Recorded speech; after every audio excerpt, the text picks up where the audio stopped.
Welcome to the Gearwire.com Crosstalk podcast for Friday, August 25th. I'm your host, Mike Payne, and I'm joined by Drew Cragg. What's up, all? The great Wilford Brimley is here with us today. Hi, Wilford. Hello, everybody.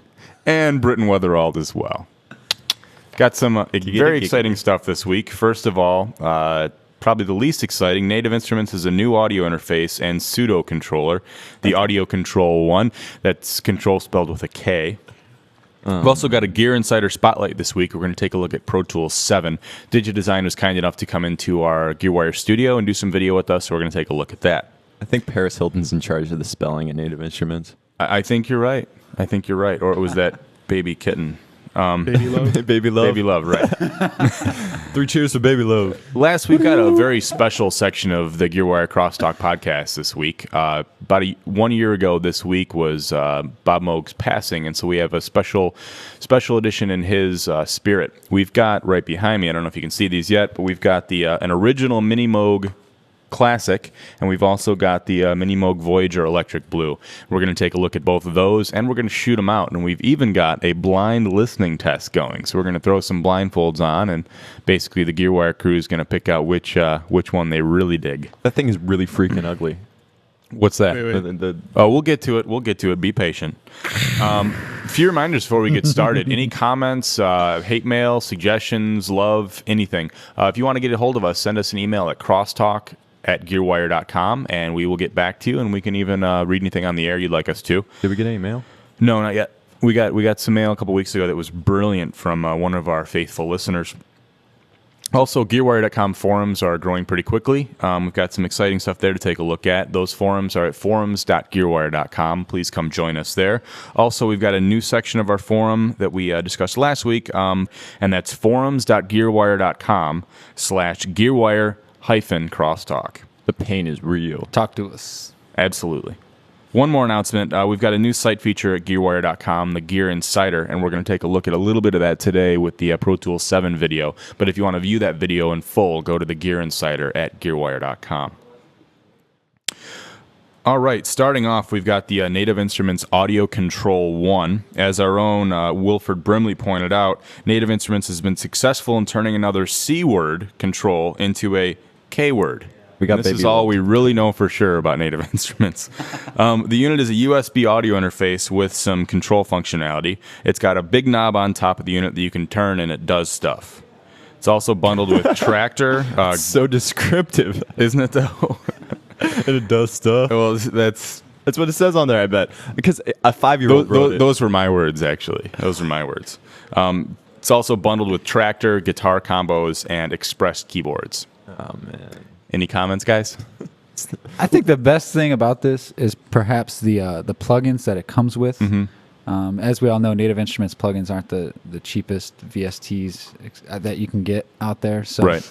I mean, if you're looking to buy the plugins and you don't have an audio interface, if you just make the music on your program or whatever, so that's really the main thing here I see. And of course, the knob that does stuff. That's actually a good point. Right away when I saw another USB USB audio interface, I kind of turned off. But if you're buying an audio interface that's not from somebody like Pro Tools, like an M-Box that actually comes with Pro Tools LE, or if you're buying something that's going to come with, a weak version of Cubase or something like that, that's boring, and they'll throw in some crappy demo instruments that either last a week or have 3 sounds. But this, if they actually include some Native Instrument stuff, that's kind of cool. Yeah, but those Native Instrument plugins have been released for years now. I mean, like the B3 and whatnot. Mm-hmm. And I'm not gonna lie, you can rip those off the internet pretty easy. This has some of the newer stuff with them, though.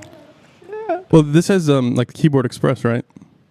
Right, Express cool. keyboards. That's cool. Yeah. I mean, I think in general principle, this thing is like about as useful as an egg slicer, but it's got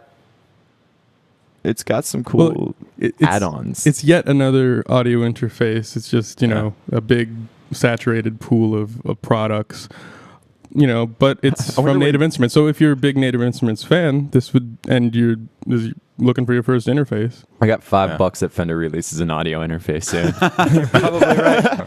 You're probably right. They might actually do a cool one. They might actually do a cool. They put an audio interface inside of an amp. Right. There it is. They put an audio interface inside the guitar, inside the amp, at the same time. Oh my God, it'd be a singularity. Will it have tube emulation? Goodbye, quarter-inch jack. You got a USB into your amp. Yeah.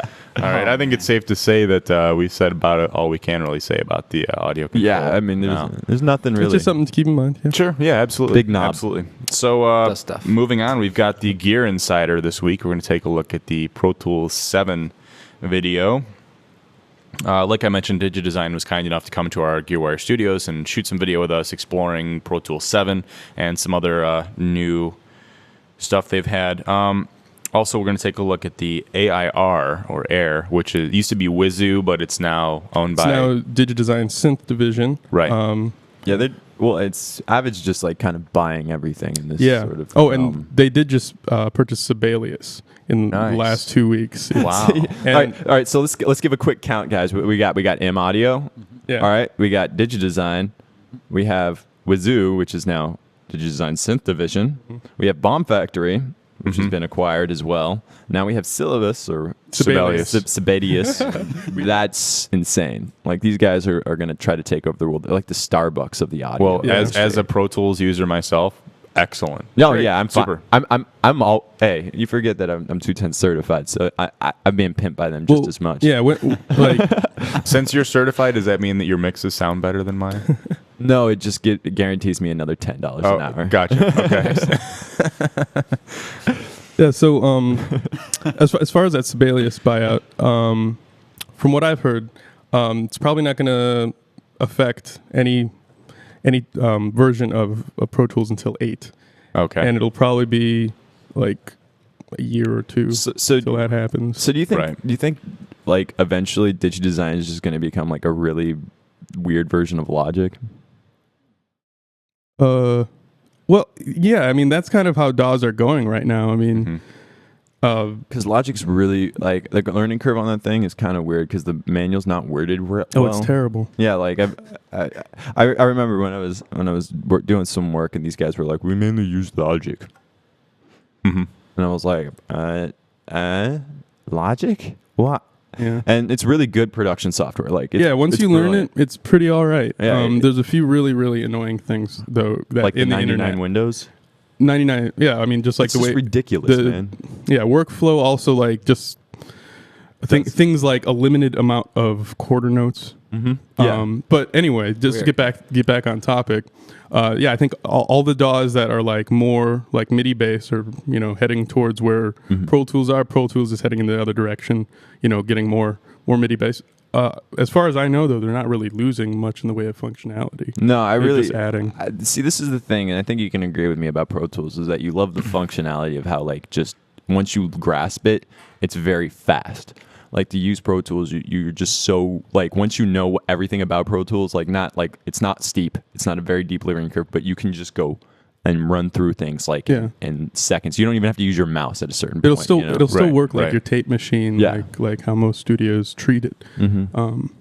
But now, of course, you got your home production studio. See, even doing MIDI production in Pro Tools, I'm totally happy with it. But then again, before Digidesign, I wasn't really using a MIDI sequencer. I was using an off-board MIDI sequencer, and then cutting tracks. And when I would sequence drums, I was actually using Acid in like 99, 2000, and I would go in and grab each drum hit as an event and dropping it into the grid by hand, like each little sample. Well, when did you switch over to Pro Tools? 2001, 2002. So you were doing 5. Yeah. Before 5, it was horrible. Like, MIDI was just like a nightmare. Yeah. Yeah, I remember. But anyway, we Let's should take a take a look at these videos. Yeah, absolutely. Let's see. Well, since we were talking about the synths and AIR, let's take a look at one of the videos on Expand. So this is Expand, and we'll take a look at a little bit more in detail in just a second. But this is the plugin, and it's basically a Swiss Army knife of sounds for Pro Tools. It's a playback synthesis module, but it really does sound like a synthesizer, but it acts very similar to a synth. Okay. So in that one, he's basically talking about the new MIDI capabilities, work window, and you guys heard the sounds that were coming out of Expand. Right, right. It's basically like the thing that they're using the most, at least the guys at Pro Tools, to make these demo songs. Okay. Honestly, though, man, like my only critique of Pro Tools is they've always had like the worst music reps to like work with. Like they always find the worst people to like get to do these songs. Well, the songs I think are done at the HQ, and these guys basically just get the. No, they get real reps. They like these are actual bands. Like when I had to work with like when I first started working with Pro Tools, the reps gave my school 311 tracks that were just for Pro Tools. It was the worst thing, needless to say, but you know, this has been an ongoing problem with me. Yeah, it'd be cool if they can get some more hip tracks up in their demos, but you know, it's hard. That's neither here nor there. Yeah, They're no. functionality. It's hard to please everybody and impossible to please Britain. I've said some good things. Unless Britain's making tracks for him. Let's want to check out another video. Yeah. Maybe you should give me a paycheck. That's what I'm saying. So we were looking at the Expand video. This is actually earlier in the song. He's going to show synchronic, which is basically like a.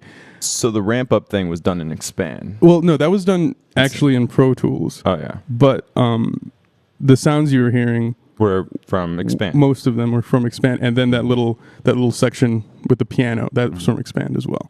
It has a lot of different sounds in it. That seems like a cool. It seems like a cool thing. Time to blame. Time to blame. This is searing, rising from blame. Time to tilt. Time to Okay, so now that we have it chopped up, I can do that for each individual sound.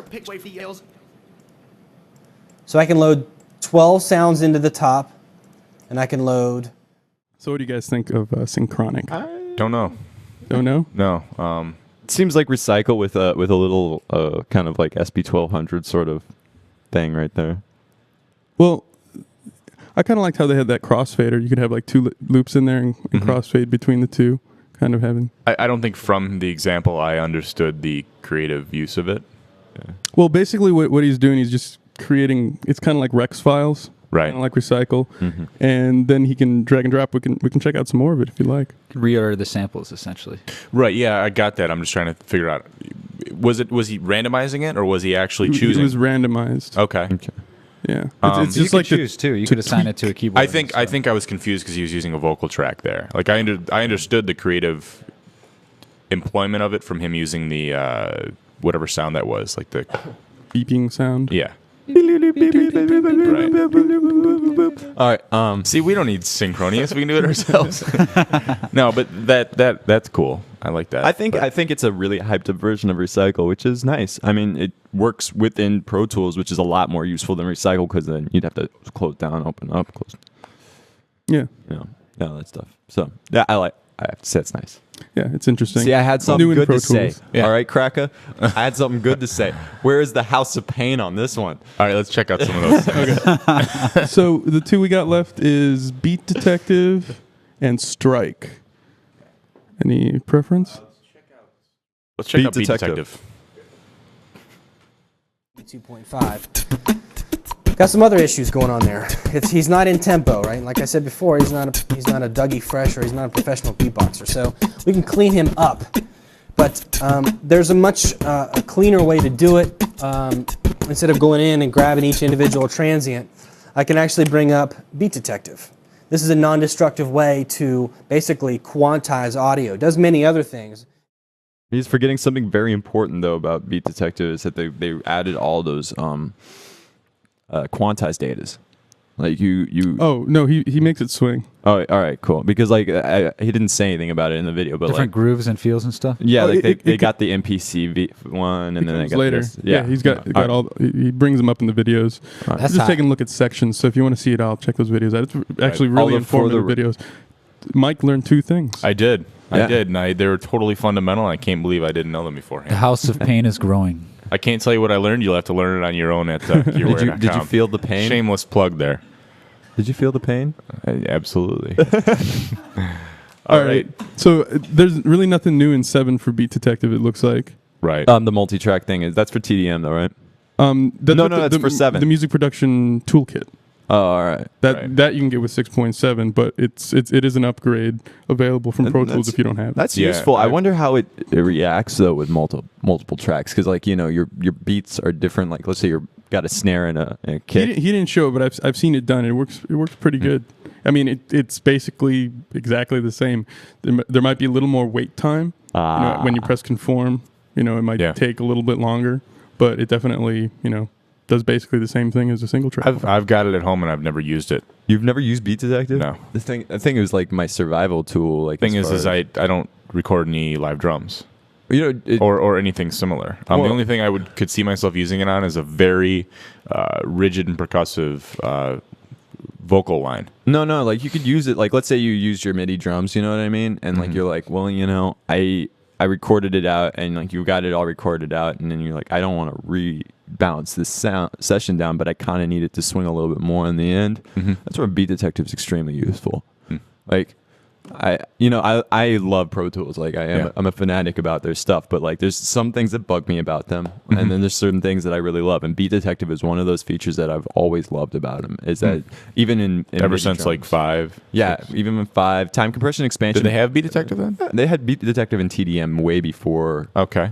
Gotcha. LE. See, LE, what's going on is that since they refused to make a mid-grade system, kind of like the RME, you know what I mean, where it's that middle ground before extremely huge, expensive stuff, they're trying to get LE up to that point, make Pro Tools that middle level, and make M Audios M-powered the lower level. So they're like in the middle of this phasing sort of thing. And so that's kind of why they started including all these new features in 6 and 7.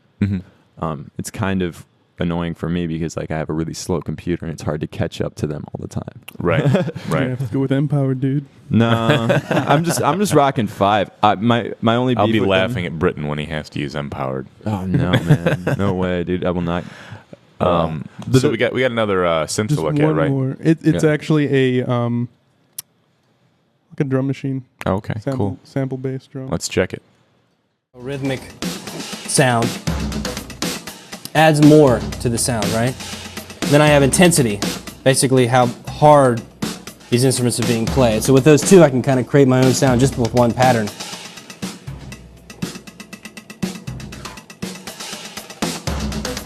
All right, so then all the black keys are actually fills. So Pro Tools drum machine. What do you guys think?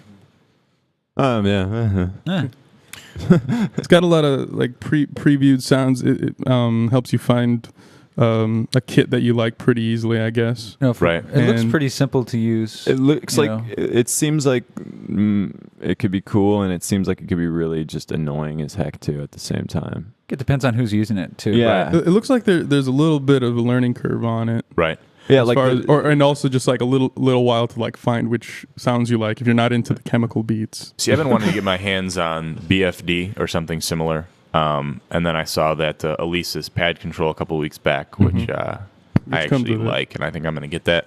But this is cool. This is a cool instrument. It's not what you said 2 weeks ago. No, it isn't. But anyway, and I know People change, man. People change. I haven't actually changed my mind. I think it's a worthless piece of crap, but I think it's also useful. I'm gonna get it. I'm definitely gonna get it.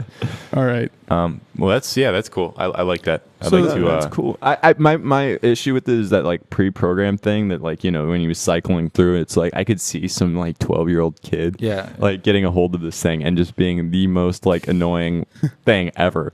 Just like, yeah, it's basically just like a high-end Casio drum machine. Right. Yeah.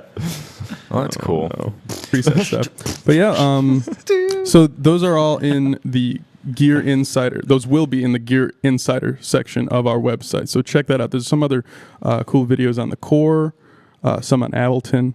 Nice. All just product specialists going through their stuff. Cool. Perfect. Yeah, Learn a lot. Sweet. Okay, last but certainly not least, we've got the in-studio review that all of us have been waiting very patiently for. We've got the two beautiful, beautiful Moog pieces, the old versus the new. This is, of course, in spirit to Bob Moog, who passed 1 year ago this week. And in his spirit, we'll be reviewing these two pieces. We've got the beautiful, classic Minimoog right behind us. And that's a friend of ours, Tom Miles, was nice enough to bring in for us to shoot out. 1974 D model. I have to mention, it still Wow. has the little plastic coating on the metal board. If you look very closely on it, it still has that little piece of plastic that comes on it. That still is. It's probably baked on there at this point, but Right. that's pretty incredible. We'll just take it off right now for Yeah. him. I'm sure you won't mind. Yeah. You want that And we've also got the Electric Blue Minimoog Voyager, which is a 2006 model. Actually, this is it 2005 or 2006. I believe they're pretty much the same. Right. Like the difference It's in the- year doesn't change that much. Like, Right. Wood grain. It's the only thing that will change. The wood Yeah. grain. Yeah. But all right, without further ado, Well, do you guys want to do this blind test thing? Let's do yeah, this. let's do that first. Wilford, is that you? All right. Welcome to the 2006 Minimoog blind shootout. All right. I'm really excited. I don't know if you guys are, I am. but let's check this out. I got I'm getting felt up by Drew. Dude, I am not your date, dude. Is this right. what you have to do to get go out on a Friday? Where you at? I'm gonna punch you in the face. So I got both of these Moogs as close in sound as possible. So I'm just basically going to do a quick little scale and give you an A and a B, and you guys tell me which one you think is which. Okay, here's A.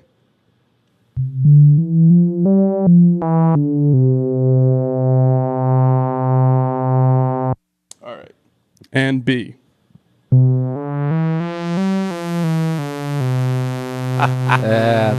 Yeah. All right, that's kind of obvious. All right, all right, Mike. Let's go with you first. What do you think A was? I'm gonna say A was the classic. Okay, and B. B was the Electric Blue Voyager. Okay, and Britain. A. It was the Electric Blue. B. Yeah. Classic. Drew. Yeah, I'm gonna agree with Britain. The A was Uh-oh. the Electric Blue and the B was the classic. All right, Britain and Drew, you're correct. Damn. And Is that not obvious? all right, so now that that's over, let's take off these blindfolds and play with these two monsters. Oh, you see, I meant what I meant to say.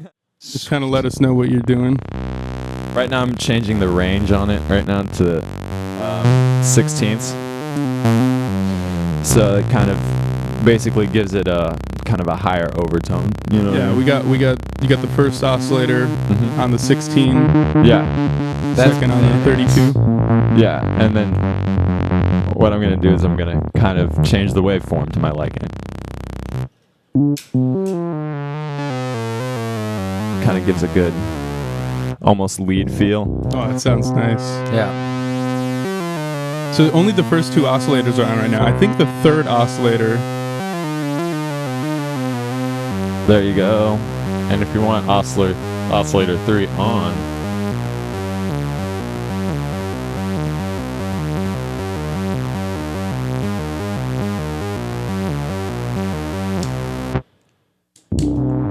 Whoa, that's awesome. Nice.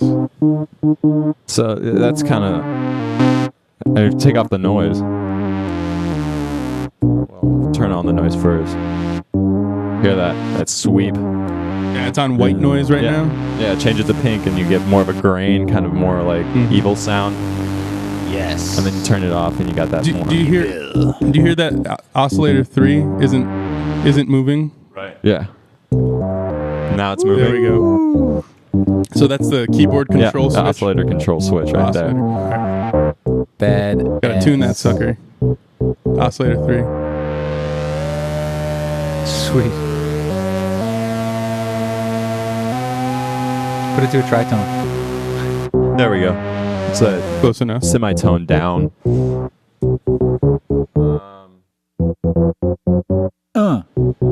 So now we got more fun stuff over here. We're going to be taking the filter section and we're going to be attacking that. I'm going to get away from the microphones.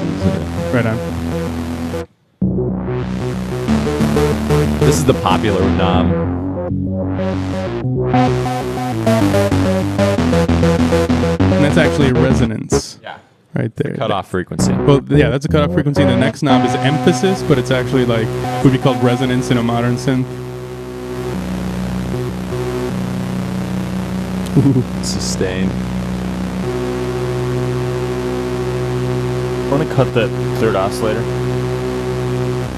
Yeah, it sounds like the third oscillator is kind of getting out of tune. It's to be expected on a synth this age. There you go.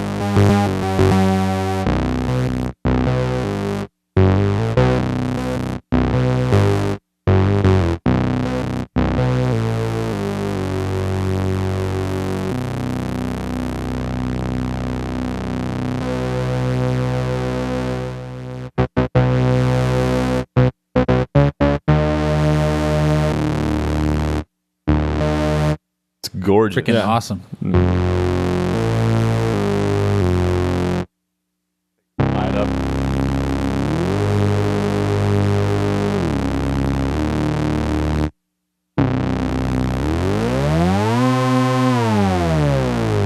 Sweet. So, Oh, there's also the decay switch yep. right underneath the glide switch. Here, just like tap a note. There we go. So it's a little different than like a regular synth. Yeah, it has more kind of features. It doesn't have like a release control. It doesn't have a dedicated release control. No. Actually, the release control's right here, but when you turn the decay on, like hit it first. Yeah. Just hit a note. Can you get like drum sounds out of here if you turn the decay off and keep the sustain down?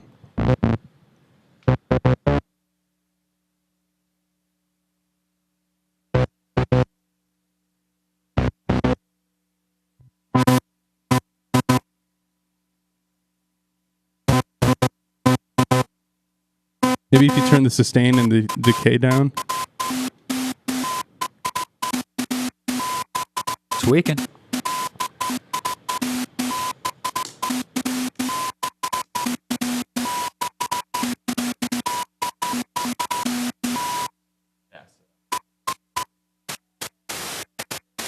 Sweet.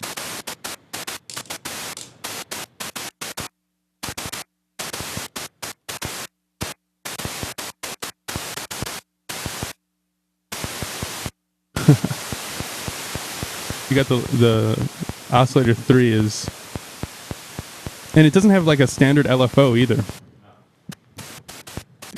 have to use oscillator 3 as an LFO, or? Yeah, exactly. I put it on low. So basically, you get a kick thing out of it, and Yeah. you know. Let's get back to the bass sounds. Right. Oh wow.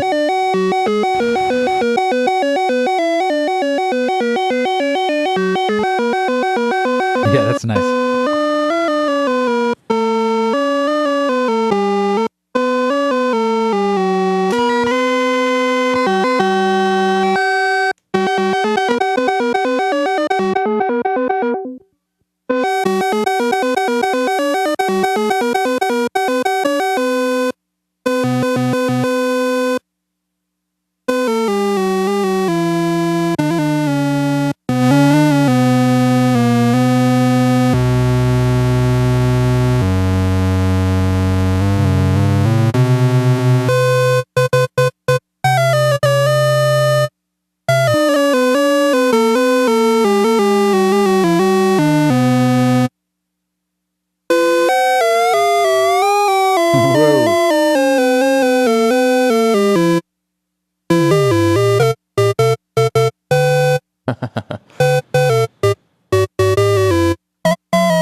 Sweet.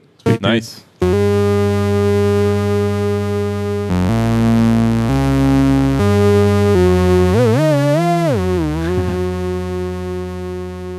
But what does the mod wheel do?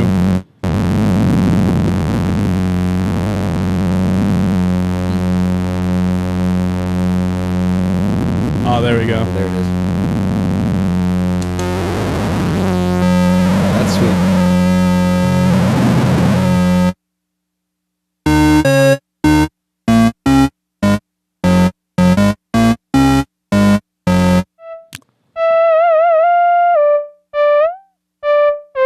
So if we take a look at this, there's a lot more parts to it, so it's a little harder to understand. Of course, we got the filter.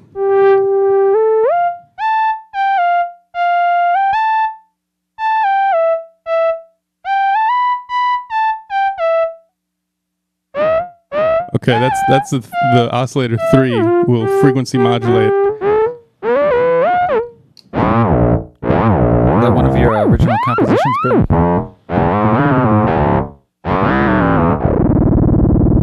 So that knob's kind of fun.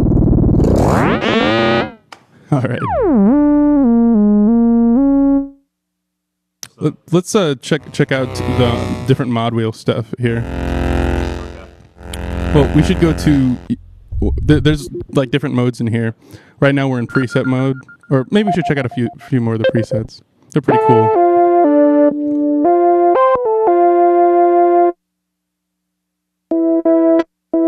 Let's go to the real mode. You go to panel, real panel parameters, and so now basically it just takes whatever the knobs are set at, and that's its thing. So this does have a dedicated LFO. This section is right here. So the source right now is a triangle wave. We're sending it to the filter. And let's see. So here I'm just raising the rate. We can make that a little more subtle, or we can make it go totally nuts. We can change the LFO into a square wave.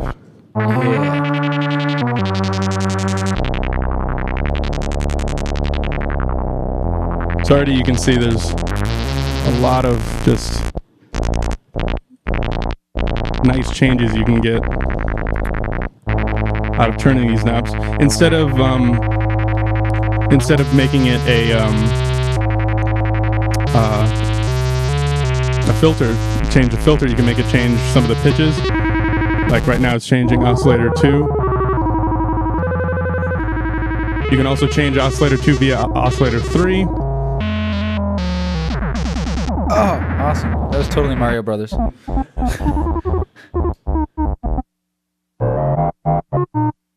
And actually we're doing frequency modulation on oscillator 2.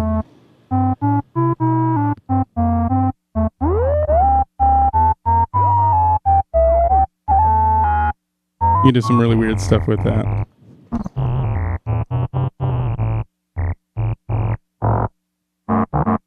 Mod wheel, you can assign to different stuff. Let's set it to a sample and hold. Rate down. And it'll change the pitch.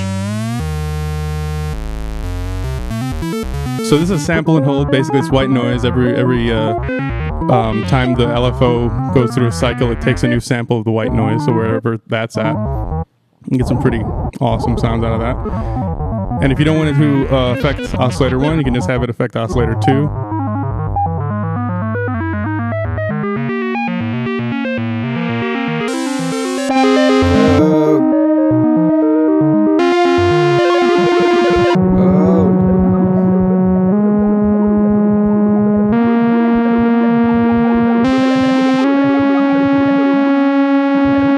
So we have the mod wheel controlling that.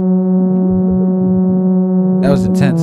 We take a look at the oscillator section. This is another really cool thing. I'm going to turn off everything except for oscillator 1. So we got continuously controllable instead of having to switch between waveforms. We got continuously controllable from triangle. And since we got a filter on it, it's basically a sine wave. We start adding harmonics. Now we're at a sawtooth. Let me turn off the filter a little bit. We can change it to a square wave and go all the way up to a pulse wave. And of course, we have control over octave as well. So for the oscillator 2 and 3, oscillator 2 in particular, of course you have your octave control, so we can make them be like that, and then we can detune them using the frequency knob.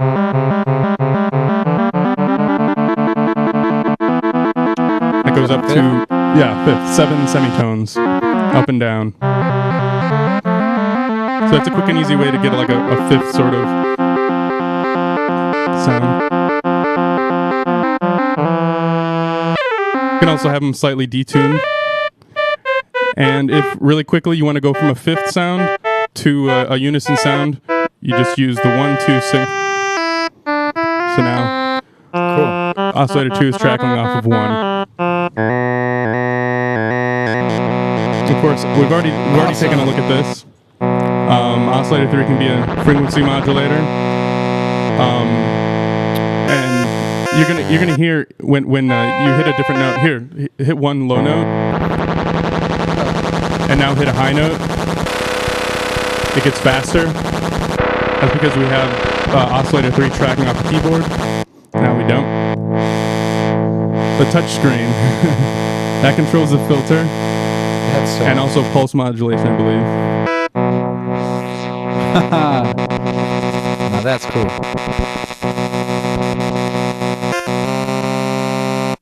All right. If we take a look at the filter section, once we got standard cutoff, we also have a spacing because this is a stereo output. Basically, all this is doing is taking the output of one filter, sending it to the left, the other is going to the right. You can also set it the other way around. There's also a high pass, low pass. So one is a high pass, one is a low pass. You're hearing it one through one side, one through the other.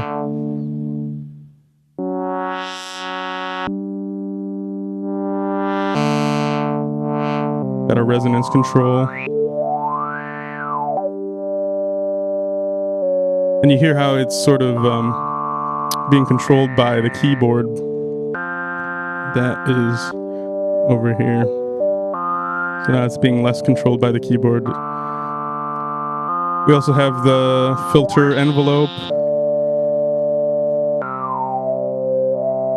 So now we kind of can get a sort of sweep going on. Here, hold on one note really quick. Or lift up and then push down. Now do that again. Release the note. So we can get that kind of sweep going on. Also have the volume envelope. Here, hit a new note. So now we got a slow attack. You can also make some pretty cool drum sounds using this. If we switch off the oscillators and turn on the noise, and turn the attack down, decay down, sustain down.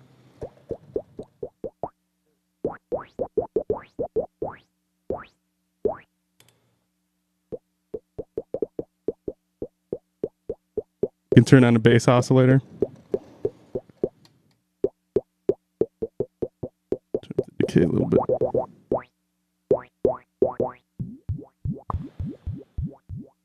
Kind of get a kick sound. Or tom sound.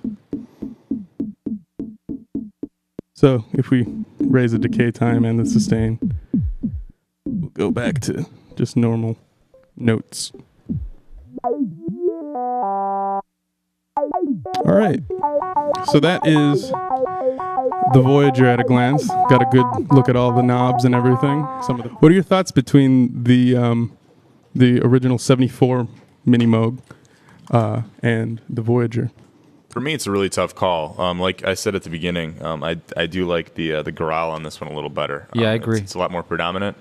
However, it's a tough call. I like them I like both. the digital control of this one, but yeah, it'd be a really tough call if I had to pick between the two. I like them both. I can definitely hear the changes in some of the filters that Moog did. I mean, they're still the same principle, but there's some differences in Be materials that are no longer available, stuff like that. Yeah, things like that. So you can hear those differences. This is such a this is a smoother sounding keyboard. You know. What? You know. Right. See that smoothness? It's just like it just kind of got that glide that naturally happens, and you. I have to comment on the action of both the keyboards. I like the action of the Mini a lot better. The keys themselves feel like they're heavier, rather being weighted more or less. Right. But the keys on the Voyager seem to be more your generic plastic. Actually, they're weighted the same. Well, I thought the older ones. action is I different. mean the physical Yeah. weight of Yeah. the keys, not so much how much it's weighted. Yeah, turn it down for me. But they feel a little bit heavier as far as what they're actually built out of, and the amount of material that they use to build them. But About the same to me. I definitely felt the difference. There's a little bit more squishiness on that one, but that could just be because of its age right. as Right. well. that's true. That's Yeah, true. I definitely. The weird thing about this is the pitch wheel doesn't move. Like if you didn't notice that, like Doesn't bounce back. yeah, there's no. Oh, it doesn't bounce back. Right. That's Yeah. kind of cool. Yeah. because you can change the pitch and leave it there more Right. easily. Right. The pitch wheel on here, the action is really pretty stiff. Yeah. I think it needs some wearing out. Yeah, I'd be glad to do that. They're both great units, though. Yeah, They're both absolutely. great. Absolutely. and we can see how they've changed music and yeah. these are seminal sounds, seminal Yeah. electronic sounds that Yeah. we're getting out of the old one, and Well, it's funny is that- pretty close facsimiles we're getting out of the newer one. I mean, Yeah. since like I'm a synth lover myself, I know Mike Payne is, and you guys are too. And like the old ARPs and all those things kind of took this design right here was kind of like the textbook, like what you want to be when you're a synth company is you want to produce a Minimoog type product. Now their filters and things made their synths unique to themselves, but this is what they started it As off. far as subtractive synthesis goes, Yeah. in a small, non-modular sort of setup, that's pretty much the holy grail right there. Yeah. Absolutely. Which Yeah. do you prefer overall? If you could dear. have either one of those, just one, I'm which would you choose? Going to have to choose the new Electric Blue, which it's Fair a tough enough. choice. I think, I can't give you a good reason why, really. It's got MIDI. Yeah. Old one doesn't have MIDI. That would probably be that answers it for me. since I'm not a keyboard player. I would There's have a to mod. I would actually have to choose the Electric Blue because I don't mod stuff that often. Right. Yeah. It's, How about you, Britt? I already know what you're gonna pick, but what do you think I'm gonna pick? given the hard decision, I don't want to affect your choice. No. I've already decided in my mind. You can whisper it to me. Yeah, whisper it to me. All right. Okay. All right. Okay. What do you think? You said the newer one, and I heard you. Yeah. But what did you think I was gonna say? I thought you were gonna say the mini, the old one. No, I love the Mini. The problem that I have with it is that old keyboards have a lot of upkeep. This thing needs to be cleaned probably every 6 months, things like that. This is a newer board. It's got way more durability, and if you look in the back panel, there's a lot more out. Less makeup gain too. If you want to turn up the volume on that, you can hear that. They just turned it up all the way. Oh, there it is. There it is. There it ain't. There it is. Oh wow, look at that. Yeah. Well, this one, you can hear the noise once you press down on it. So yeah. Right. But like, there's like if you get a shot of the back when you get the chance, there's so many more outputs and Just control flexibility. output and yeah, stuff. Yeah. that I appreciate more on the newer one. I love that old one. I would love to have one, but this is definitely more of an application-based keyboard, I would have to say, than that right now. All right, Drew, as a performer, what would you choose between the Voyager and the Classic? Well, I hate to put them up next to each other, but as a performer, we're looking at functionality, being able to move around the synth very quickly, and having the presets is the biggest selling point from that point of view. In between songs, you don't necessarily have time to. I mean, I'm not a synth expert. I don't have and I couldn't do what Britton was doing earlier and actually make it sound good. I would just mess around with it, Sure. And to do that in between songs would be too much on my part to do. But having presets would greatly help me out. So obviously the Voyager's got it there, plus the touchscreen. That's really, really cool. So I Right. would definitely go with the Voyager. There's a part of me that would say go with the Mini, because it's vintage, and I love vintage instruments. But after what Britton said about the upkeep and taking care of it, it just seems like that's something that would kind of sit there and collect dust. And I would play it, but until it broke, and then I probably wouldn't get it fixed, and that would be very, very sad for everybody. So I would actually beat you. Like, I would literally come over to your house and beat you. There you go. There you go. Well, All right. So for all those reasons, I just listed definitely the Voyager is the way to go for me. Sure. Well, it's unanimous, but I doubt any of us would turn down a Classic if it was sent our way. Oh, no. Hell All right. no. Well, that concludes the Gearwire.com Crosstalk podcast for Friday, August 25th. thanks everybody for tuning in. And we want to give a special thanks to Mr. Wilford Brimley for joining us. And last but not least, I'd also like to thank Mr. Tom Miles for letting us borrow his beautiful, beautiful classic Minimoog. It was a 74? 74D model. Actually, Tom, after we're done with the podcast, we're going to open this up and take it apart, and Britton's going to actually eat the parts. I want to live, Moog. So there you go. Well, thanks everybody for listening, and we'll see you next week. Same time, same place. Peace.